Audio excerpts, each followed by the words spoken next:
Welcome. My name is Lillian Sosi Jensen. I'm an employee of the Utah State Board of Education. I work in the Student Advocacy Services. I'm here today with Tori Yates from UNI, which is the University of Utah Neuropsych Institute. We're here to introduce part one of the SafeUT app. With the SafeUT app, it is a crisis and intervention tip line for students. This introduction video is for school users. In the first part of this webinar, we are going to watch a promo video produced by Davis School District. Thank you, Davis School District, for putting this together. I think they've done a very nice job. So let's watch this now, and we'll pick up from there. Thank you.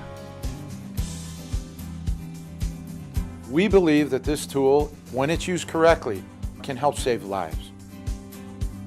When we look at the data, when we look at the numbers, we need to remember that we have about 1 in 5 of students who are struggling with either bullying or cyberbullying, depression, and or a mental illness. And so that number, when we look across the board, so that is quite a few students. We're looking at least 6 students per classroom that are experiencing one or more of those things. For students to learn, safety has to come first. And so it's everything we do to provide safety comes number one, and then from there students can grow and learn. And it's just like anything else in life. If we're not safe, we're not going to be able to function. We're trying to save students, trying to save adults, and I think this is one of the best options we have at this time for our students who we care about so very much.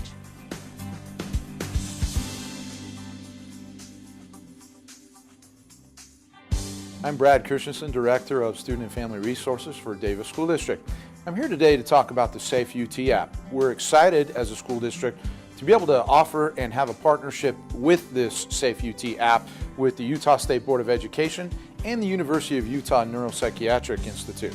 The beauty of this tool is that it helps individual students and families with needs, particularly as it's related to suicide ideation, safety at school, and bully prevention. It's not just an app, it's actually a way that they can report through their cell phone. They can also report through the website, or they can make the phone call and have a verbal conversation with a professional about what they're experiencing. And they can do these things anonymously without fear of being identified and knowing that they are going to get the help they need. This app is a small part of a larger initiative just to make sure that kids can report when things are happening to them or to other people, and as well adults can report it through this app. So when we first launched the app, we brought the kids into an assembly and we showed them everything about the app. We showed them how they can access the app both from a digital device and or a computer, and then how they can use that both at home and or at school. This is just a simple app. You know, there's not a lot to it. It's easy for them to maneuver and get through, finding the city, the location, the area, and then report specifically what happened. When we rolled out our SafeUT app here at Woods Cross High School, we were able to use our impact team, and they put on a skit, and it was just so fun. Then our impact team with our Hope Squad went around during lunch and handed out the SafeUT app card. And a lot of students had already put it on their phone. We were pretty surprised that they'd already put that phone number in there and were using it already. We started receiving tips immediately, and it was so exciting to be able to help some of the problems that we saw in our school that would never probably have gotten to us had it not been for the app. So some of the benefits of this app and website are that students have access wherever they're at. Not all students have cell phones, but they've got access to internet, and on a daily basis at school they have access to internet, and so it gives them that option that they can report in that way. Students feel very safe because these tips are anonymous, and they can feel that someone will take care of these things that on a higher level, not just their peers, but actual adults who have connections to getting them help. They can chat, they can send a digital text, they also can call if it is a very serious suicidal issue. I would just really strongly recommend the leaders in the schools to utilize this and make sure parents know about it, teachers, and their students. We encourage you to continue to help us in building that culture of safety for everyone, students, families, and educators. Thank you.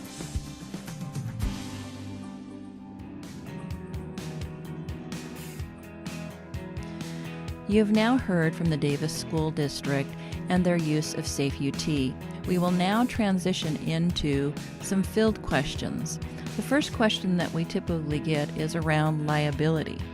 And our schools across the state are part of the Utah Division of Risk Management. If you are a part of the risk management liability insurance, you are covered under the state risk management. You can see in this slide that coverage rights.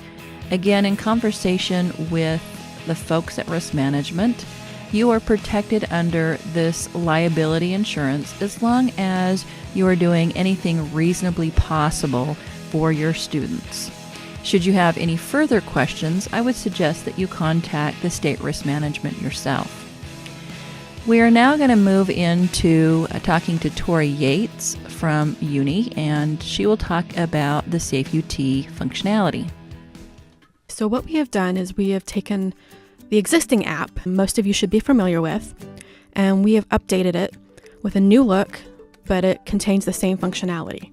So as you can see, you still have the option to start a chat with any of our crisis workers, submit a tip to your school, or start a call with a crisis counselor. Students can also still go back in and review any existing tips that they have sent in. For students that have not downloaded the app yet, it is available on both the App Store and Google Play, and it is the new app. They no longer have access to the old software. So for the initial setup, it's a little bit different than it was in the past. You now have to develop or enter a 6-digit passcode as opposed to a 4-digit passcode. Apparently all apps are going to 6 digits for more secure purposes. Another change is that the students will be selecting their school at the beginning once they first download, as opposed to what they've done in the past, which is where they go in to submit a tip, and each time they go in, they have to select their school. So we tried to make this a little bit more simple for them. And because we have noticed that there's quite a few schools with the same name in the state, they get a pop-up that makes sure that they are selecting the right school in the right city. So let's talk about each different functionality of the app. Let's start with tips. Tips are concerns that the student might communicate through the app. It's anything that the student feels that the school needs to know about, anything from bullying to planned school attacks to, concerns that they have about fellow students. These tips initially come to us at Uni. We spot check those tips to make sure that there's no immediate dangerousness to any of the tips, and then those tips will be forwarded onto the school's dashboard. So a chat is a therapeutic dialogue with a SafeUT crisis worker, and that's any of my staff up at Uni. These conversations are not sent to the school, but if anything concerning comes up during those times, we will send a tip to the school containing that information. Students can also call the crisis line, and it allows the student to be connected directly to our crisis workers through the National Suicide Lifeline, which Uni is the hub for that in the state of Utah. So let's walk through submitting a tip. The student selects Submit a Tip. They then, again, just like before, select their topic and type in the event information. This is something that is required for them to send in a tip, and it's just the basic information. It then takes them into who was involved, the date and time of the event, if they know it, the location of the event, as well as anyone else who may have knowledge of this. They then get a tip summary, and at that point they can look over anything. If anything is either incomplete or they need to change anything, they can always go back and correct the information, and then they submit the tip. And again, it comes to our dashboard at Uni. We will check it over, make sure that everything is okay in terms of safety and immediacy, and then we send that on to the school. So as I said, it comes to us. We look it over. If there's no immediate risk to self or to others, then we can send it on to the school. If intervention is needed, so if we feel like this is something that needs immediate attention, we will start dialoguing with the student.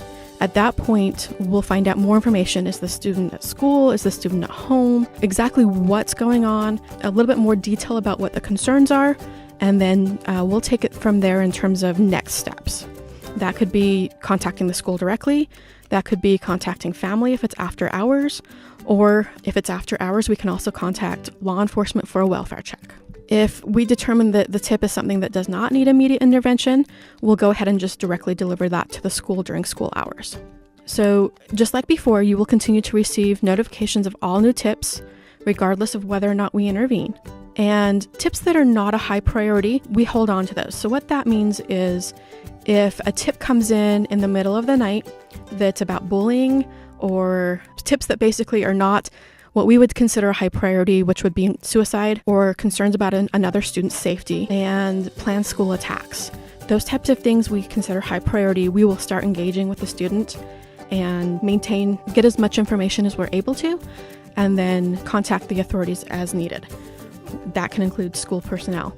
If it's not something in that category, we will actually hold on to those tips and then send them through between 7 and 8 the next morning so that we're not waking you up in the middle of the night. So this is just a little bit of comments that we've gotten from the App Store, just about some feedback that we've gotten from users, we assume students, about how they were able to use the app, how helpful it was for them, things of that nature. This is something that we've been keeping track of. Going forward, once we get the dashboard up for the school side, you'll be able to obtain this data for your school as well. So overall, for all the schools that are currently enrolled, you can see the top 5 tips by subject would be bullying, suicide, meaning they're concerned about another student that is thinking about suicide, issues with cutting, drugs, and mental health, and also cyberbullying. Those are our top 5. When we look at the chats, they're pretty similar. These are, again, the chats are something where we have a dialogue with the student that's not sent to the school. These are therapeutic dialogues. The top 5 topics for these would be suicidal thoughts, stress, family issues, depression, and friend issues. So a lot of overlap there. So next steps to launch. If you're not currently involved or launched already, then district leadership needs to contact USBE and sign up for the dashboard training. That will be in a separate module to this.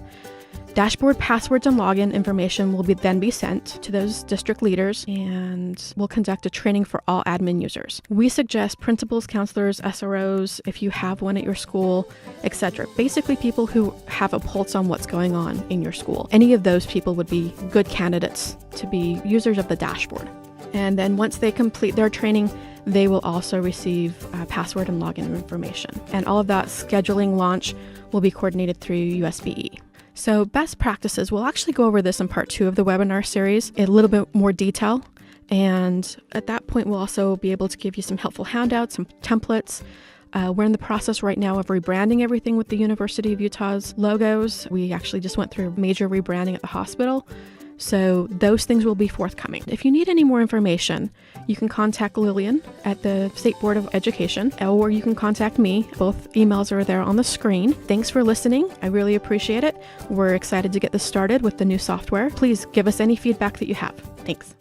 I would just really strongly recommend the leaders in the schools to utilize this and make sure parents know about it, teachers, and their students.